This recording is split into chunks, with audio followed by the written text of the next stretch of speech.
but then we can keep it informal. So good afternoon, everyone. Thank you so much for coming to the party and celebrating Shifting the Power with us. My name is Rocio Moreno, and I'm the Executive Director of Accountable Now, and I will have the privilege of facilitating today's session. Today's session will focus on exploring dynamic ways to carry out accountability efforts. Please don't be put off by the word accountability. I promise we are going to make this as fun, as unpacked as possible, and as citizen-driven as possible. But the main goal is really to think about accountability and power shift. What are the linkages? What are the obstacles? But most importantly, what are the current opportunities in our sector to really link these two things? And where do we get the joy from doing that? And of course, I always like to call myself an accountability geeks, and I will not going to speak the same for the rest of my colleagues, but in a way, I think we all are a little bit. And so you're going to be hearing from us from different initiatives. What's been going on? What are the linkages? What we can do? What can you do from your own position of power? And then just see how we can collaborate and take it from there. This is really a good opportunity to shift the power to the people that we work for and with. And a lot of the things that you're going to be hearing about is how the power shift links to staff, volunteers, the community, the people, and ultimately people that are really affected by the work that we're doing. A lot of the conversation around accountability is always very funder driven, and we really want to move away from that approach to something that is significantly more grounded on values, on integrity, and on different types of approaches that we've been recently reflecting more so on within our sector. So without further ado, if I can introduce my colleagues who are here with me. So first and foremost, we have Dumi Gacha from the Success Capital organization based in Botswana. We have Elisa Lopez from Accountable Now, who's a program manager for the Global Standard for CSO Accountability. Uma Mishra, who is working for and representing the Racial Equity Index, and she will be joined shortly by Lina Bihru, who also is working in the Racial Equity Index. And we will also be joined by Ines Hackenberg from Voice Global, And all of them have very different approaches, very different initiatives, and we're just gonna kick off from that point. So now I'm gonna stop talking. And so this is really meant to be an informal conversation. It's really meant to be just like a dialogue, a conversation among friends. So if I can start us off with a very simple question. What are the linkages between accountability and power shift? Just as basic as that. And if we can take it off from the type of work that all of you are doing. So who wants to go first? Volunteers, or shall I nominate someone? Uma, can I hand it over to you? Yes, you can. I'm a former teacher, so I'm always like, yes, pick on somebody, but not me, introvert. Please don't pick on me. This is always an interesting question in terms of the linkages between accountability. I think one of the things that I'm reflecting on as in my day job as a consultant working with organizations on racial justice and racial equity and DEI is there really isn't a good definition of accountability that I think is accessible for a lot of people, because they hear this word accountability and it feels like an attack. There is this connotation of accountability being an attack on someone's individual personhood.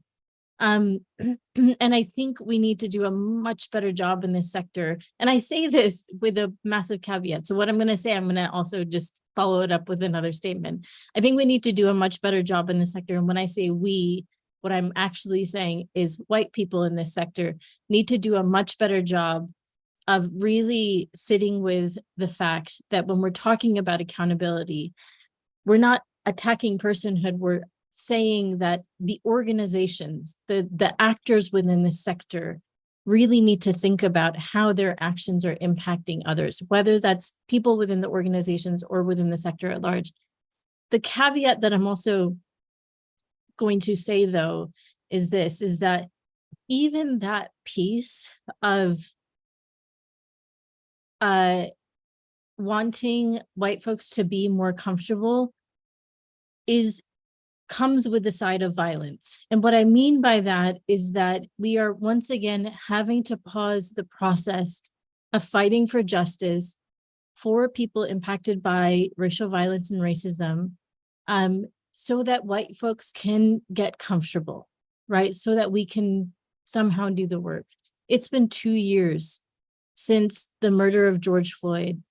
And it's been 2 years since there was a visible, and felt rupture that was cracked open within the global development sector. And still, we are still getting white people to be comfortable with just this idea of accountability. We're not even there yet.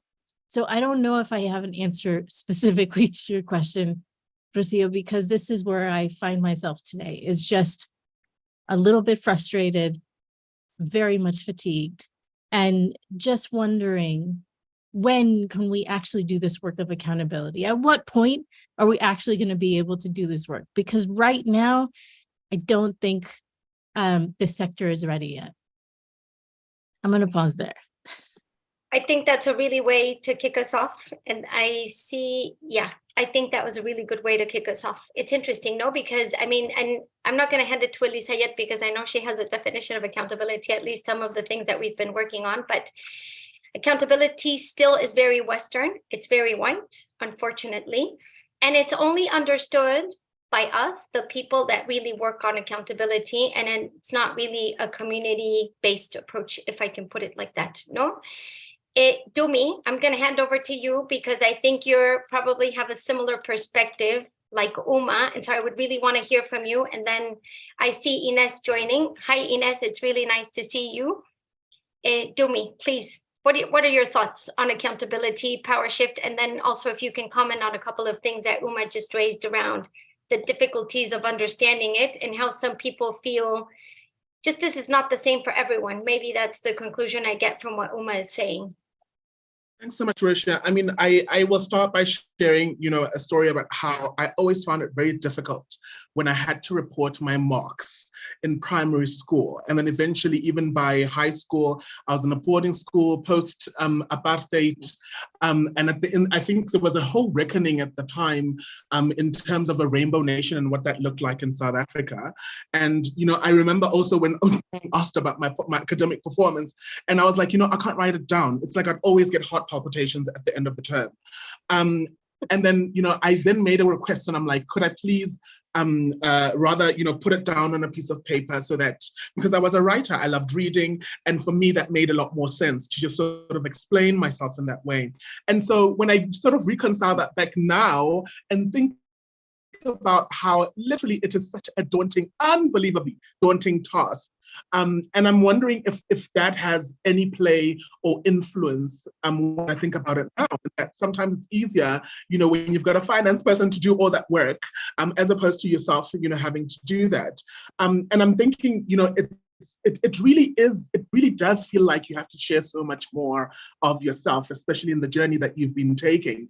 And, I actually want to start with, a beautiful definition, but I was just thinking about, how in the corporate sector, when people speak about accountability, it's talking about performance over a certain period. It's talking about a balance sheet as at a certain date. And literally, when we think about philanthropy and reporting and a lot of the work that goes into what being accountable is, usually, obviously, that's within the hierarchy, where those at the top are the end donors, and maybe there's an intermediary, and maybe there's an INGO somewhere there that meets the eligibility that can pass on to grassroots organizations. So I think it's in really acknowledging and recognizing that, power really does lie with those who have essentially created the support and the enablement. And when you sit down and you really wonder, especially with some of the conversations that we had yesterday, where accountability emerged as an issue, it's the question of who should we really be accountable to? Is it those who have been exploited and extracted from for generations? Where essentially now, there was one example where Uganda has had to pay just over $300 million US dollars from the ICC to the DRC as a result of the war in the 90s. And I think this is important, and it's really quite telling in that it took one African nation to actually secure reparations. And when you compare that to Namibia, for instance, and Germany, I think it was just over $1 billion of development assistance for certain programs. And I was sitting there and trying to compare the two and trying to figure out, is this really reparations? Does it really make sense? Why is it the same can't be done when we're talking about, imperialist and colonialist states, in other locations for the majority world? And so for me, when I think about it, it's really recognizing that power really does lie with inequity. It lies in the context of palatability, meritocracy, because one element or one kind of poverty is more deserving than the other. Folks have to literally sit there and weigh which struggle must be weighed and must be considered more than another. And I'm always reminded about, for instance, a straight A student that would have like 20 scholarships. And then, you can't take up all those scholarships. And the reality is that within our sector, obviously a lot of NGOs and a lot of movements are able to get all those 20 scholarships. And the reality is, who are they accountable to? And so it's recognizing that accountability really, the onus really does lie with all practitioners, stakeholders that are in the value chain, and that there's a need to really sit down and figure out who should we be accountable to? Is it the child who has a fly flying around that's been flighted in a UNICEF advert, soliciting funding? Because ultimately they're the individuals that you're soliciting funds for. They are the stakeholders that you actually need. If that picture of poverty wasn't there, would you actually be existing? And so I think for me, it's really bringing up a lot of questions, but it's quite clear in that power is a very clear. I think power creates so much expectation for accountability of everyone except for itself. And so when you're thinking of reckoning within the context of racial justice, gender justice, or those who are in power and those who've had privilege, it's obviously very, very difficult. Oh my goodness, my lighting is going wrong. But I think that's a sign for me to stop there. Thank you, Dumi. That's super interesting. And that gives us very nice headway into, I'm going to hand over to Elisa. Elisa, what's accountability? Please. Yeah, thank you, Uma and Dumi, for already drawing some of the big picture. And yeah, totally agreeing with you on how accountability is perceived and what kind of accountability that is, right? It is a Western concept that doesn't even translate well in other languages. And that gives you also a sense of what kind of power is being played if you do it as the Western concept. But what if you use accountability in a different way? And we in Accountable Now and with the Global Standard Partnership like to call it dynamic accountability. It's a term coined by Restless Development. And that actually brings you a very different perspective, because the purpose of being accountable, it's way different as the one that we were referring to, right? And then you get all the different actors that are involved in our work sitting at a table in a horizontal way, everybody playing their role and being recognized with the powers that they are already in them, and able to speak to each other. So you listen, you learn, you reflect, and then you be responsive at it. So this is where we want to get at. As Uma said, we're not there yet. But if we really want this movement of shifting the power to be sustainable and have like solid grounds, then we need to have this kind of accountability so every actor can be able to speak for their own, have their power played, and being recognized as a valid actor in the play. So this kind of accountability then focuses on these meaningful partnerships, these eye-level conversations that need to happen, even if they're uncomfortable, even if you don't understand well the other, then that's why the listening is there. That's why the commitment, the compromise to go middle way to understand each other. And this is another very different kind of accountability. We always say that power shifts start to unlearn what we've learned to actually play it right. So it is about unlearning this very top-down, tick-the-box exercise, police pointing way of accountability to really use accountability to start working in a different way, to have like this exercise of building trust, understanding each other, and going to where people are at to actually have the conversations that need to happen. I'm just gonna pause there, but yeah, that's the kind of accountability that the sector will need to use, and everybody that is an actor in the sector. I'm not just referring to one person and the other one being outside of the conversation, but everybody that plays a role in the sector to be involved. Thanks, Elisa. So I think we're getting to a really nice point, but if I can just say, so we have now Ines with us. Hi, Ines, it's really nice to see you. Ines, I think out of everyone here, Hi. out of the speakers, she actually works from a slightly different position. So it's not entirely a funder organization, but you're, I'm going to say, a little bit of a mix between a civil society organization and a funder, because a lot of the work that you do is really provide support to other civil society organizations. Yes. Particularly organizations that are not working with people in situations of vulnerability. I hope I said that right. That's a translation directly from Spanish, so I hope I'm not saying anything incorrect. So Ines, I think as you've been hearing, we're really talking about very basic linkages between accountability and power dynamics. And given your unique position, I think it would be really interesting to think about, how do you see that playing, particularly you that have, I can be very honest in this space and candid, you hold a lot of power because of the resources that you hold and the engagement that you have with your grantees or your partners. How do you see those two things coming together? How does those two things, how can we connect them? What does that mean for Voice Global? Please let me know if my voice breaks, then I'll switch off my video. Hi, greetings from Zanzibar in Tanzania. Yeah, the accountability and power dynamics indeed in Voice. As a start, we hold the money, so we have a lot of power. One of the things that I think has allowed us to move a little bit away from that power is the fact that we also have a large linking and learning component. And so where for the granting, we have set up the systems, we have, let's say, the final decision making, who gets the money. Once that the partners are, grantee partners are in the Voice space, let's say, that we create other spaces where they come in as equal partners, not only to Voice, but also to each other. And indeed, as you mentioned, it's mainly groups of, in vulnerability. We try not to use that word too much. We say it's the groups of people, the rights holders, who are actually being discriminated and marginalized by the society where they live in.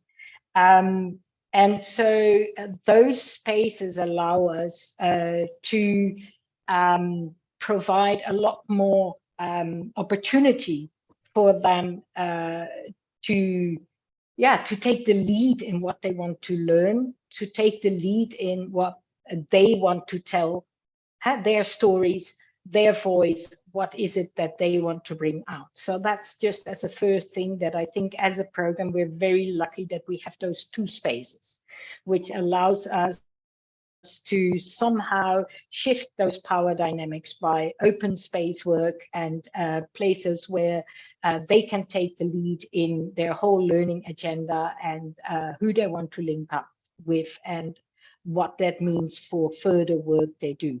I also heard the word unlearning. That has become a very important word for us. It's partly unlearning together with the two organizations that implement the program. Because as a program team, we've been given quite some space to see where can we move the boundaries, where can we change the accountability, the way of accountability, like in reporting, in financial accountability, in also the choice of the activities, the choice of what organizations and groups want to do in their activism. So the unlearning is also very much in how do you address people? How do you talk about people? So a first thing that we have started working on are very simple things like the language we use. And we're not there. We're just setting small steps. We're trying things out. And one of the things that we also try, where we feel that we have a role, is to then also explain to the organizations we come from, we are hired by, as well as other actors around why we make those choices, why we work in a certain way, why we feel that the reporting formats are too long, why we feel that the organizational assessment, the way of doing organizational assessment is not what we would like to follow, and that we want it much more conversation-based and based on starting a relationship from the very first moment. So on the one hand, we really recognize the power we hold, which we cannot just change. And we also start working from the inside on recognizing the power dynamics, addressing issues of internal patriarchy, internal forms of racism, internal, like we started off with a coordination team that was fully Netherlands based. Now I'm one of the very few who is still based in Europe, and all our other coordination team members are across. Dumi is a board member of our board. So when we had a chance to change our board, we changed from a board that was having representatives of the ministry, who is the one who tendered this program, a representative of Oxfam and Hivos, and representative of the Dutch civil society. We now have a fully rights holders-led board. And so we set small steps to try to work on and change the power dynamics, but also the accountability, because by having this new board, that becomes one of our forums for accountability. I also spoke about the linking and learning spaces. That those are spaces also of accountability towards the grantee partners, and where they can take the lead and they can teach us what to change and what to do different. So just a few things to contribute. Thanks, Ines. So that changes a little bit, the tone of the conversation, and that moves us a little bit more towards the opportunities. And I mean, there are some initial visions or like spots of change in different initiatives. But there's something that I'm hearing, and I don't know if I'm hearing correctly, but please tell me if I'm wrong. Something that's come out a lot during this conversation is the listening and the learning. But there I would just ask, in terms of some of the issues that we're facing in the sector, do you think that we are really listening? So that would be one thing. And then are there actual spaces for people to be as open and sincere as we would need them to be to tackle a lot of the things that are coming out from the conversation that we're having right now? What do you think? I think there's a lot of listening. I think there's a lot of listening that's happening. There's a lot of diagnosing. People are aware. Everyone watches the news. Everyone hears about, the problematic judgments that occur. And I think, some of the things that we've had touch points on is, for instance, stripping of citizenship rights in the UK, or even, skin color determining, whether someone is really Dutch or not, with a recent, high court case, or mid last year, high court case in the Netherlands. Similarly with the Kylie Rittenhouse acquittal. I mean, there's so many examples where there are just gross injustices. And I think the pandemic was really quite telling, because many funders became very flexible, and even the intermediaries started finding, certain ways of being able to mobilize funds. And I think, we are aware of it, and I think one of the best examples that can be presented is, for instance, as, Ines had alluded, one of the program managers, before I had come on officially, had actually relinquished her role and really was speaking to shifting power. So Maringa's, a decision to relinquish that role in acknowledging that there's a need for rights holders to take that position was really quite powerful and was quite telling. And so I think for me, in recognizing that, one, especially with the sentiments that have been shared, power really does lie with some form of capital, whether that is social capital, economic capital, and otherwise, at the end of the day, we're talking about a certain element of privilege, whether it's assumed, acquired, or inherited. And I think, it's this reckoning that a lot of people are having challenges to grapple with. So, we've consumed the information, but are people incentivized to actually take meaningful action? Are they incentivized to say, right, so we can't sit with this endowment, or we can't leave the money to sit with a donor advised fund. Let us rather actually deploy these resources, because we can see how so many oppressors, religious right leaders, conservative leaders, are literally championing on the rights of a lot of communities. And I think, even the concept around rights holders, just sitting there and thinking about it, language is very important. And so when we're continuously affirming communities and telling, and not even telling, I think it's really just recognizing the fact that they've consistently been, asserting their rights. The reality is, those rights are often denied, erased, or at some point, they're criminalized. And so I think it's very important for us to recognize that there is a lot of listening, a lot of people are reading, and a lot of people are aware. They're getting, needs assessments, they're getting M&E reports. But somehow they're still not seeing that, distributing, for instance, a $7,000 grant for a whole year, and yes, it's flexible and it might be, core funding. It's not enough. It doesn't make sense, especially if, the president or that CEO of that funder earns more than $250.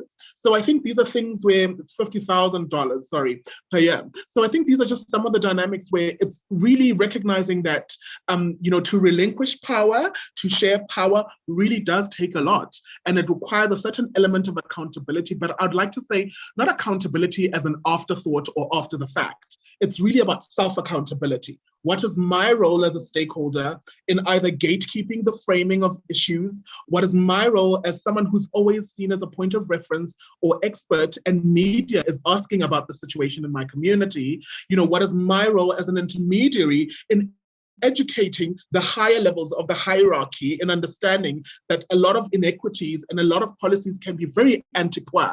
They can be, gendered, they can be, less ableist as others, but they can still be very, very anti-poor in the context of enablement. And so I think, it's multifaceted, but it's quite clear that folks are now starting to ask the right questions. Some folks are actually relinquishing while others are taking up posts. And I think it's critical and helpful for us to recognize that these are the more, aesthetic or the more practical terms, and that there's so many other structural issues that we need to deal with. Because when we think about GBV, when we think about a lot of the structural impediments in terms of racial equity, in terms of even recognizing the rights of queer folks, the reality is that it becomes much more sophisticated, it becomes much more violent because it can be state-sponsored, and that there's a need to really address a lot of these issues from the root cause, as opposed to the tinkering around and sort of, doing the patchwork or just assuming that representation is enough. Thank you, Dumi. What do others think? What are the reactions around this? So, you asked two questions, Rosie, in terms of the, listening, and if we feel that listening is happening, and then also the, can we talk about this in kind of more open spaces? And while I agree with Dumi to an extent, I think what we see at the Racial Equity Index is that organizations are hearing, but they're not actually actively listening, because if they were actively listening, there would be more engagement. We see this also with philanthropy in a major way. There were many foundations that came out and said, we're going to pledge this X amount to racial justice. But where, there have been now numerous reports and articles written about the fact that foundations still have to give out yet a majority of those funds, and they have to do it still in a way where it's actually going to the communities that are leading on racial justice issues, right? We've seen that money has gone to collectives and organizations that are working on racial justice, but they are not being led by the people most affected by racial violence. So when I hear the question, is the sector listening? I'm like, no, it isn't, because there hasn't been a transformative shift yet. And to the question of, can we organize safely in these spaces to actually talk about racial justice? What I will say is this: the Racial Equity Index has been around for 2.5 years. When we first started, and when we first started, we were an anonymous group because we knew that calling the sector out for the immense level of racial violence that BIPOC people continue to face within the sector, working in the organizations that they do, comes with the risk of reprisal, right? There is a blacklist, whether people want to believe it or not, of people who have spoken out about the racial abuse within their organizations, and have been let go, or they have been denied promotion, or they have been, demoted, or they've been given less responsibility, or even brought in as co-ED models. We've seen this a few times where a person of color is named a co-executive director to distill and dilute their power, but it's in the name of distributing power. But we don't see white people having to go through the same structures, right? White people get to be executive directors all on their own. So when we look at this from the lens of the Racial Equity Index, and this is why we have done the work we have done, and why our name is Racial Equity Index, because we are starting at the root of the problem. We are saying that there is indeed a problem of racial inequity within the global development sector, that organizations continue to harm people of color, that they have not actually done the very hard and difficult work that accountability requires. And to Dumi's point that they said so brilliantly in the beginning, who are we actually accountable to? And this is why the Racial Equity Index is comprised of the people that it is comprised of, because we are a body of Black, Indigenous, and people of color that are coming together, that have over 50 years of experience in global development, who have said, okay, racial violence is indeed one of the key problems in global development organizations. So how can we hold the sector accountable? This is why now we have done 2.5 years of research. We have 11 indicators on racial equity and how to measure racial equity in organizations. This is why each of those indicators now has subcodes. We are now in the process of integrating peer reviewer feedback. Let's talk about also maybe one day why our work needs to be peer reviewed as a body of BIPOC people, working on research on racial equity, and why there is a major lack of funding for work like ours. And we know the sector isn't ready. And so I go back to the whole listening point. If the sector was ready for accountability, organizations would be lining up and signing up for being listed publicly on the index and where they stand on indicators of racial equity. But there's a lot of fear around that, right? And that's what accountability requires.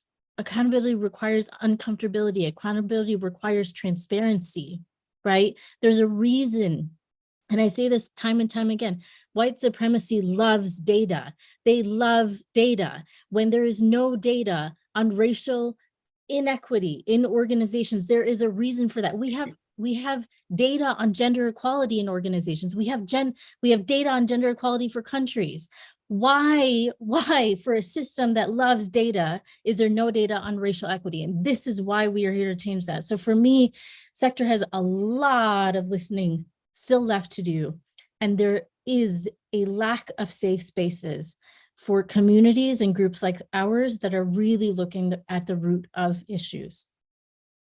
But even there, like the gender data, we work with a lot of organizations. This is actually something new, which is very surprising because we've been demanding this from governments for many, many years, like many decades already. And it's actually something very new for our own sector, just looking at feminist leaderships, how women are or aren't in positions of power. And the same happens across the board with different types of indicators and different types of data, and even that data, they sometimes say that there are legal impediments sometimes to actually collect that type of information, which is also a big, it's quite shocking and surprising that this day and age, we don't have that. Especially, if we want to learn, you need to collect information to be able to, going back to your point, Uma, we use the data to analyze it. Social data, you use it, take it with a pinch of salt, because I think that that's important, but it gives you like a nice overview, a snapshot, certain reality that might need to be looked into. But there, Elisa, what are your thoughts around this? What have you seen within the sector and for different types of organizations? And I think the difficult thing here is, I don't know, but a lot of the conversation that we're having speaks to international organizations, but there's something similar happening also at national level that kind of like replicates similar structures across the board. And I would also want to hear from Ines to see what she thinks about this from organizations that she works. This is an issue that she's been encountering. Thank you, Lucia. So I think Uma said something key on this, which is the root cause. The root cause is that power is unbalanced in the world, and it replicates in our sector. In order for us to address this power imbalance, as I was saying, we need to sit in a table in a horizontal way. For that to happen, mindsets need to be changed, behavioral change needs to be changed, the social norms that are very intangible sometimes need to be questioned, status quo need to be questioned as well. How do you do all of this? And then use this kind of accountability that I was referring to learn, and the way you do it matters a lot. The how is key on how you address those things. So yes, as Dumi was saying, there's a lot of listening. Yes, the how you listen and what is the ground for the different persons that convene on the speaking and listening matters a lot. If I that have the power said, like, I'm gonna call my beneficiary to tell me what we want to invest on, of course, you already go into like not the table that I'm talking about. It's just like, as a beneficiary, I'm just gonna feel like I'm not in the right spot to say what is like the right needs that I should be highlighting. I would be, whereas in this dynamic accountability, that's why I was referring to like this meaningful horizontal partnerships. When you come to be listened in an equity ground, then you're really, really, really being listened. You're not already with the bias being approached by a different kind of perception. But when this changes and when you're aware of the dynamics that sets, and I think Ines was saying already, like language matters a lot. So if you start with the language, but then continue working on this, playing dynamic accountability, then these relationships are based on trust. Then whatever you're saying, it's taken into consideration. And then people that are listening can respond. So this is another part that Dumi was saying, I think, or Uma, like, what do you do with the listening? Once you accomplish like a fair way of listening, what do you do with it? Like, you have to be responsible of the listening being taken into reflection, responsiveness on organizations at different levels. I agree, Rocio, that this is a main call for international organizations, but this chain of power replicates throughout the entire aid and development sector, because this is in the world that we lived in. So this kind of accountability means to readdress these powers so the relationships are mutual, if I can put it that way. And there, before I go to Ines, if maybe I can just, I'm sorry, Ines, I really hope I'm not going to put you on the spot, but something that I'm reflecting on from just hearing all of you is that I feel that a particular issue that we face in the sector is that we are always trying to portray the best out of the sector because we're the social sector, and it would seem like we are naturally, we stand to our values, we have an immense amount of integrity, but in reality, we're humans. We're just like any other organization, to be really honest. And in that, being similar to other organizations, we also have our issues. But because to get resources, we need to portray our better side of the world, and that replicates across the board.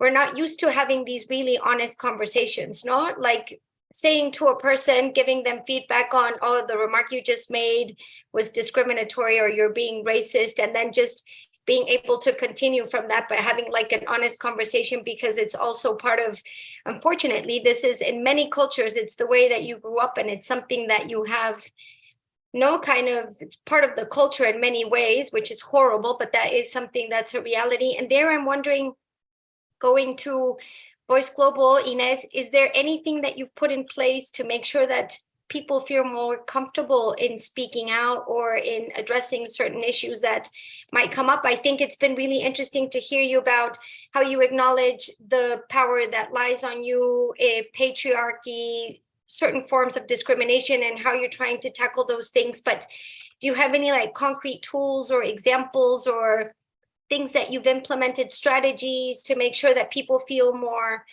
comfortable in speaking out? Because I think that is, if you don't have that, then the exercise of accountability is completely, it's completely wiped out. It just becomes like a one-way dialogue without any true meaning or any opportunity there to learn from not so good practices, if I can put it like that.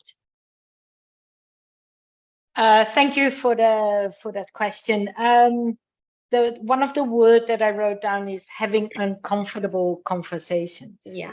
And I think indeed that we're not all ready for the uncomfortable conversations, but we try to create space for uncomfortable conversations. And what I mean by that is conversations where you know that people will react, that people will not agree, that people might feel offended. So how can we have those conversations? And whether it is within our team setting, we had a process called mindful inclusion, and where we addressed issues like patriarchy, as I said, and part of our male colleagues really felt offended and really tried to defend, yes, but, no, but. And have those spaces, have those uncomfortable conversations, create space for them to also go against.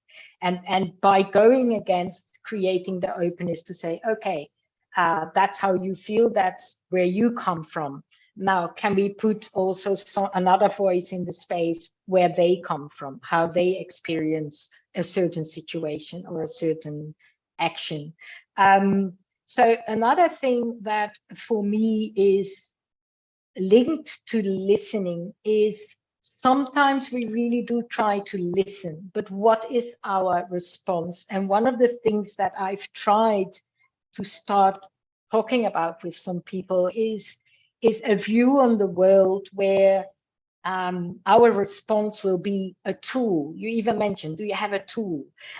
So we think very much in international NGOs in let's do an online e-learning. Let's make a tool so that we can measure how inclusive we are, or how localized, or how much local ownership we give to people. It's already in all the wordings and the tools that we very often create a way of dealing with an issue without really addressing it, without really entering into the uncomfortableness of the issue, and really enter into the fact that it requires not only a mindset shift, but it requires the will to give something up, to let go of certain things you believed in, to let go of certain things you grew up with or you were trained in.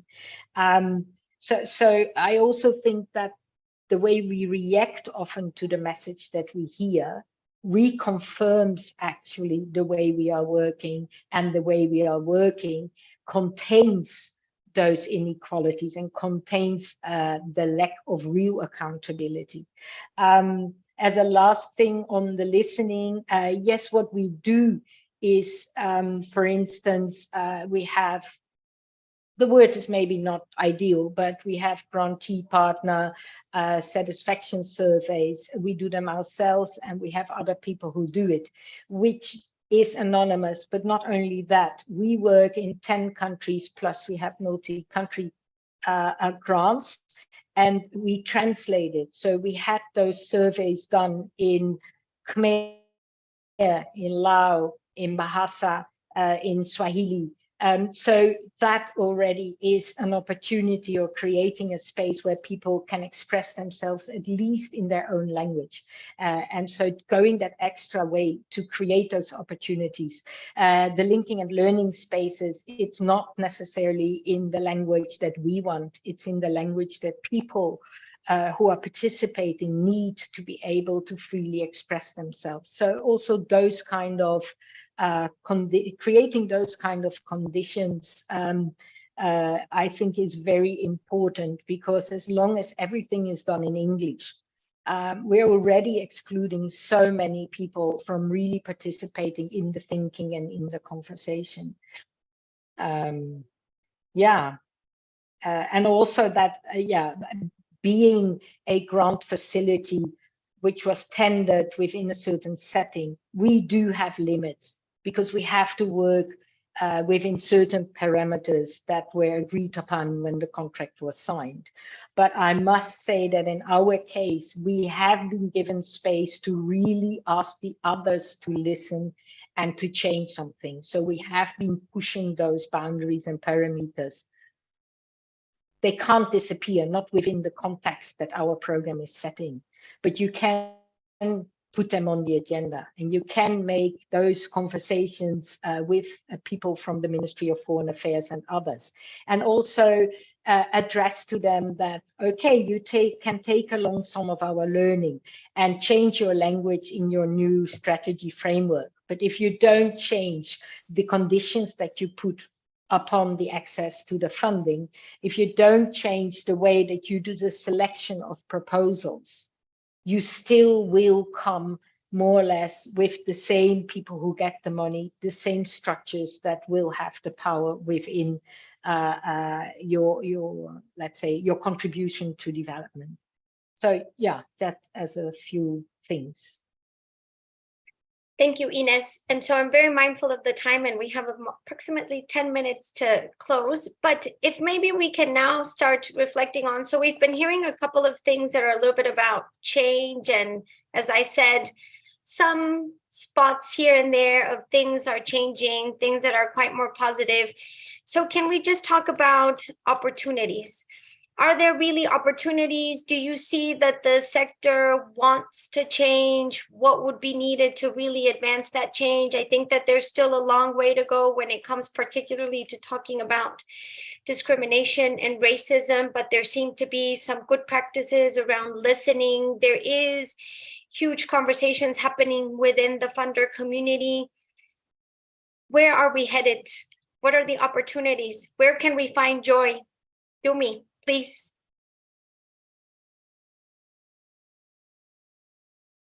Thanks so much, Rosia. And I think, just to sort of bring it home as well, is just recognizing that there's a lot of reckoning that needs to happen. A lot of folks need to come to terms with the people that they loved, the people that raised them might have had very problematic issues, whether the owners of equity and capital that exploited, the land and the bodies and experiences of individuals in history. And there's a reality of, folks having to recognize their own privilege. And so I think for me, the opportunities of us consistently not only occupying space, but also being able to be visible, because sometimes existence is resistance in itself. I think that brings up many opportunities for folks to be uncomfortable, to find a reckoning with some of the experiences. And I think it inspires a lot of healing. It inspires folks to then really sit and try and what is possible. And you see that with resource generation and how they are, obviously the wealth, and they want to obviously redistribute that wealth in a different way in comparison to tradition. We see it with so many initiatives that are coming up, and sometimes they're not always looking the same. I mean, Toni Morrison's influence that big, to have Mackenzie Scott kind of giving a decade or 2 decades later after being her lecturer. And so I think for me, I'm always just in pockets of inspiration in spite of all the challenges and the geopolitics. That the more that conversations are happening, the more that we're trying to, sort of reframe some of these that can be fun, in a way that can be meaningful, in the way that can inspire healing, meaningful to communities. So not just a public statement or a new policy, deep into the actual crux of the issues, and being able to literally find ways in the, now, is it meaningful for folks to continue, requiring the burden of education are impacted and affected. I don't think that's okay, but I think it is helpful when you're able to ensure to those communities so that they're able to actually help the garden bloom, what needs to be weeded out, and to ensure that everyone can get a little bit of sunshine, whether it's in solidarity. I think sometimes now ever more, it's in the data as well. How do we ensure that data can really permeate in spaces where action is needed, where decisions need taken in a way that is tangible and meaningful? And so I think for me, it's really just sitting there and saying, but everyone already understands, everyone already sees, and the reality is that now we shouldn't have change occur because of a theory of change, or because it's part of a predetermined plan, or because they've been incentivized to do so. I think our very humanity demands and requires of us to actually be accountable, to be transparent, and to take action to communities in the same way that, I and many others who have been propelled into activism, I think a lot of folks, have opportunity now to make the right kinds of. Oh, Dumi, we lost you. Uma, can I hand over to you, please? Yes, absolutely, Dumi. I hope that we're able to get you back online. I have to say that I'm always going to be honest, because I don't think that we have any we don't have time to not be honest with the weight of the issues that are in front of us.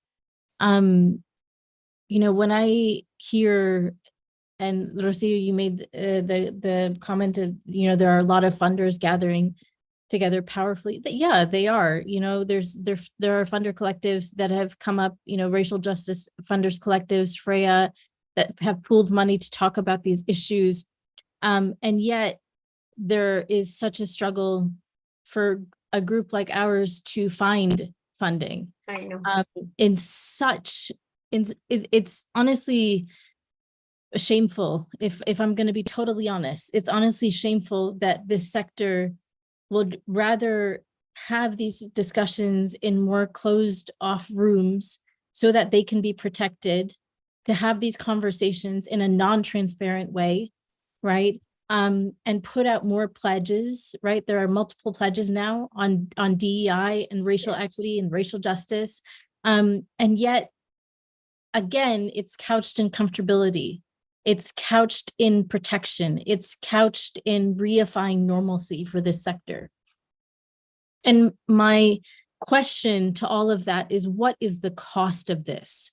What is the cost that we are actually paying for not pushing forward in an honest way? We are not being honest with ourselves. We're not being honest with our organizations. We're not being honest with our sector. We're not being honest with the people that we serve.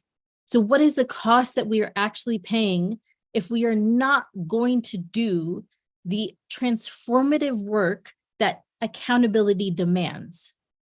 For me, and I come across as agitated and angry because I am, right? And this is kind of the energy that is required to do this work, but it's also costly.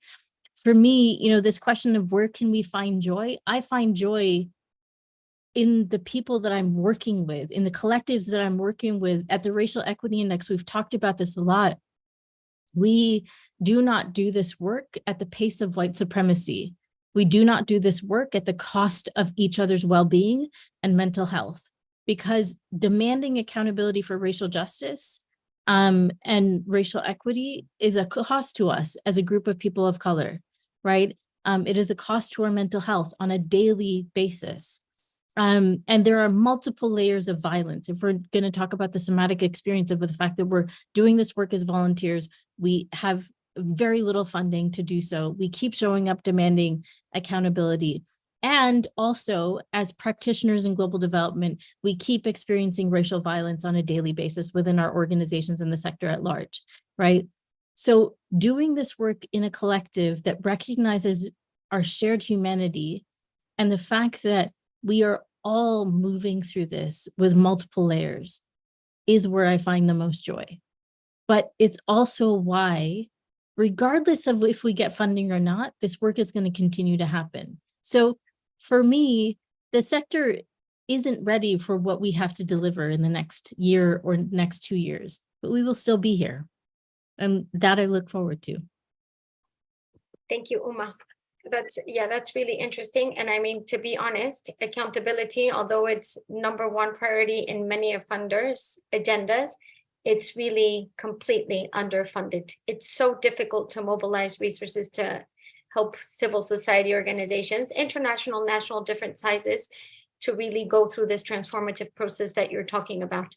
It's really quite shocking. Ines, are you still there? Yes, but the connection started to be very wobbly. Okay, so let me hand over. Put my video on. Okay, what do you think? What are the opportunities? What are still those pending agendas, particularly from your perspective? Yeah, of course, we're really implementers, and we are, what I feel as a real joyful thing is when you really feel that you can have reasonably open conversations and join forces in that conversation. So to invite also people into the space and have conversations with them.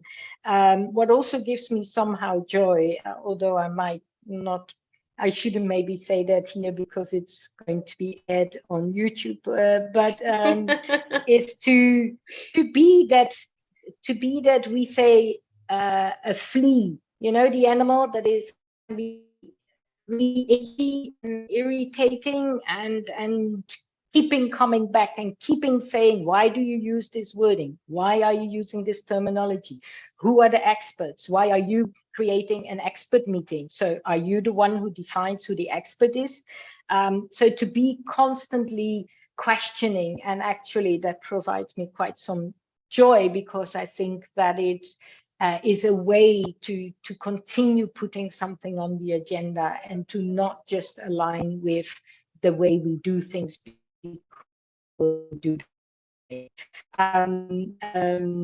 So I also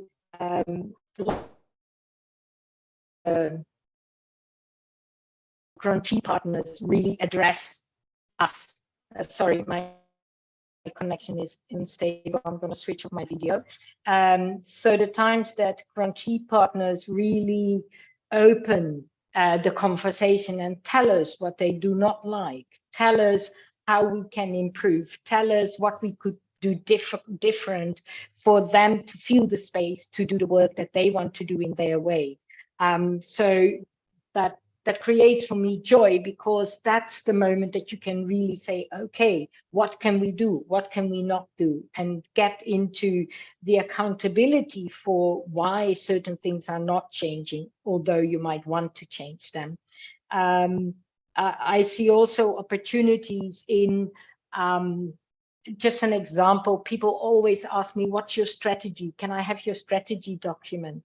And we try not to do that. We can share things that we have written, but we really want to converse with people, because it's in the conversations where you can address certain things and where you can tell them, like, but if you just put this in your program document, but you don't also make time and put resources, and then I mean partly time, aside to work on yourself and to change your mindset, change the way that you enter into a space, and be silent in certain spaces. Just be silent and become aware of what the impact is that you have just through your presence. So yeah, that gives me joy, and I see that as a big opportunity to invite people to these kind of conversations. Thank you, Ines. And Elisa, can I hand over to you, please? Yeah, I think all these questions about the sector aren't new. Unfortunately, racism, patriarchal situation, the abuse of power have been there since the beginning of the sector.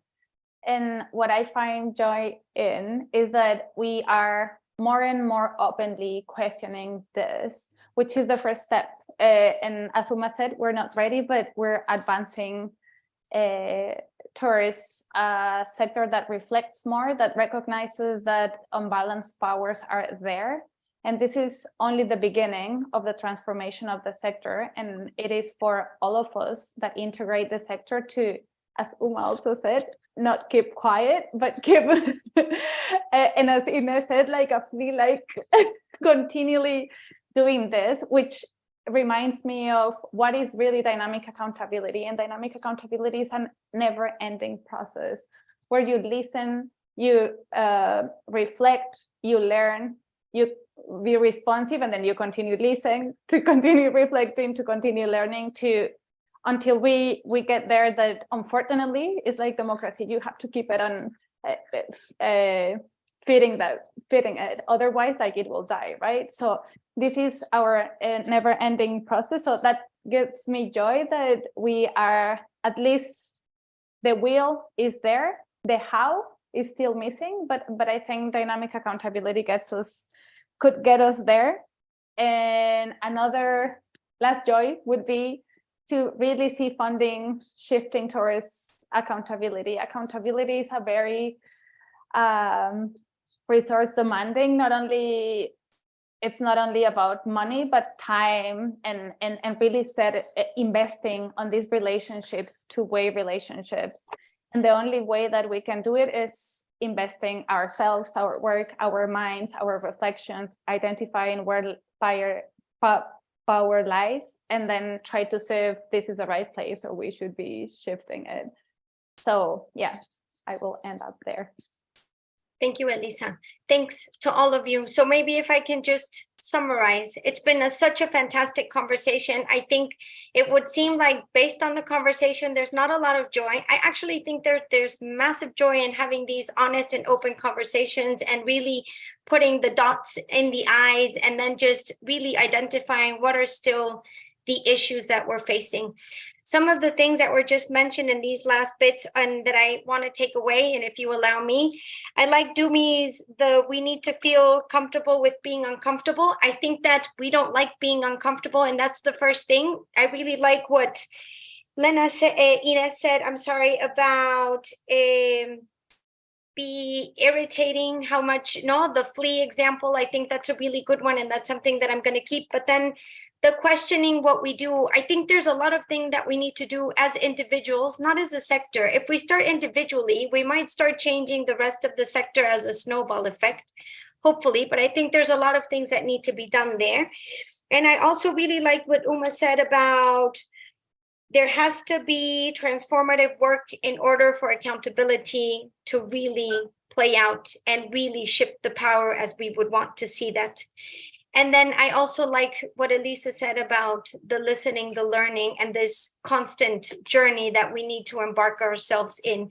So again, accountability is not just a rubber stamp or a certificate that organizations get. It's really something that we need to constantly reflect on and think about and learn on so that we can transform our practices within the sector, and just really ultimately so that then we can evolve. And this is the last quote that I'm going to say, so that the communities can help the garden bloom. I love that one. And I think that that is the best thing. So it's not us as civil society organizations, it's really the communities. It's really the people who are living, who are experiencing the difficulties, the inequalities that we're currently facing within the world, which are many, but we really need to, and not involve them. We really just need to hand over the power so that it's them identifying how they want to solve the issues and define the type of development that they would want to see in their own local communities. So thank you so much. Thank you for everyone that joined us. Thank you, Uma, Dumi, Ines. Lena, I'm sorry you joined very late, and I apologize. I've been taking notes very strongly, and so I didn't see that you were here. Elisa, thank you so much. And last thing, Dumi, if you allow me, we're hosting an in-person event in January 26 and 27. You can see it on your screens. It's going to be in London at the Sainsbury Family of Trust offices. So if you can join us, I think soon we'll be issuing some information so that people can start registering. Thank you so much.